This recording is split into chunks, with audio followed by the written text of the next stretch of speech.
แต่เธอเลยอยากให้เธอนั้นมาดูแลอยากให้เธอแค่มาเป็นยันแม่ของลูกชายมีเมียแล้วไม่เอาอย่างเงี้ยไม่ใช่เมื่อกี้หนูไม่ได้ร้องแบบนั้นหนูร้องไงมีเมียแล้วก็เอา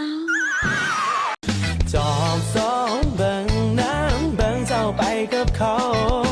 บ่อยากกินนอดเขาหูบ่ถ้าไอ้น่ะไม่น้องนางมีเมียแล้วไม่เอาอย่างเงี้ยไม่ใช่เมื่อกี้หนูไม่ได้ร้องแบบนั้นหนูร้องไงมีเมียแล้วก็เอาจอบสองเบิ่งน้ำเบิ่งเจ้าไปกับเขาบ่อยากกินนอดเขาหูบ่ถ้าไอ้น่ะไม่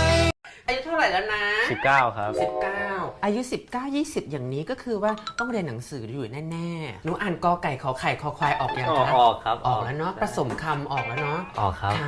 ผสมพันธุ์หรือยังคะยังMC King อย่าเพิ่งได้ใจรูปร่างอย่างพี่น้องไม่ควรได้ไป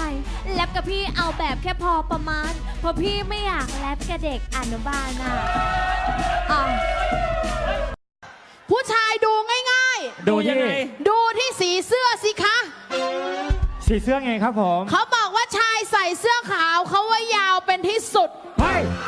ไอแล้วหลุดคือเสื้อเขียวเหี่ยวหนักหนา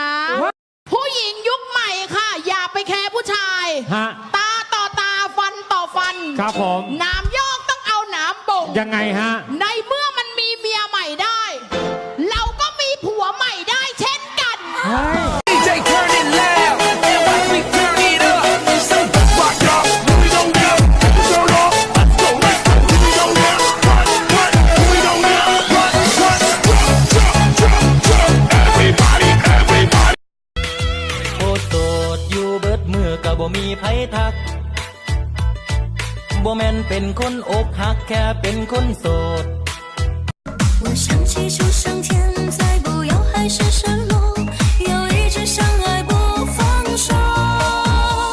我爱你爱不够怎么爱你都不够多想和你走到世界的尽头ไปฆ่าเมียพี่ให้ตายแล้วค่อยแอดไลน์หาหนูถ้าเมียพี่ไม่อยู่เดี๋ยวหนูค่อยทักไปจะจัดให้นักเอกพวกผู้ชายไล่ใจไปเลิกกับเมีย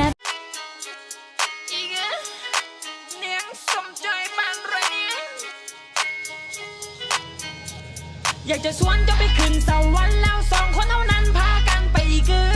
โตอายนั้นเป็นคนขี้ดื้อถ้าน้องตอนนี้ฉันยังไม่มองใครสดแบบนี้กำลังสบายไม่รู้จะมีแฟนทำไมไว้เจอกันใหม่โอกาสหน้า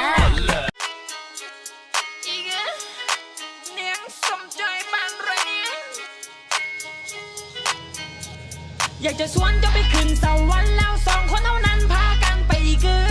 โตอายนั้นเป็นคนขี้ดื้อถ้าน้อง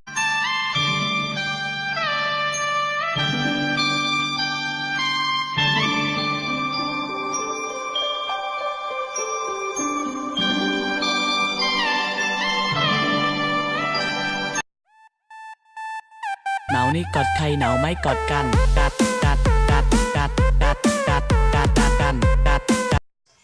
เขาบอกว่าฮักคนบ้านไก่เอาใจยากแฟนเขามากเฮาบ่ฮู้ดูบ่เห็นเขาฮักเฮาเขาก็ฮักคนอื่นเป็นเขาบ่เห็นหน้าเฮาเขาก็ลืม 1 2 3